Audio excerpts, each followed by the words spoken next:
ومن الناس من يقول آمنا بالله وباليوم الآخر وما هم بمؤمنين يخادعون الله والذين آمنوا وما يخدعون إلا أنفسهم وما يشعرون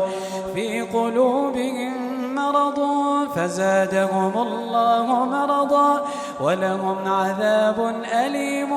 بما كانوا يكذبون. وإذا قيل لهم لا تفسدوا في الأرض قالوا إنما نحن مصلحون ألا إنهم هم المفسدون ولكن لا يشعرون. وإذا قيل لهم آمنوا كما آمن الناس قالوا أنؤمن كما آمن السفهاء ألا إنهم هم السفهاء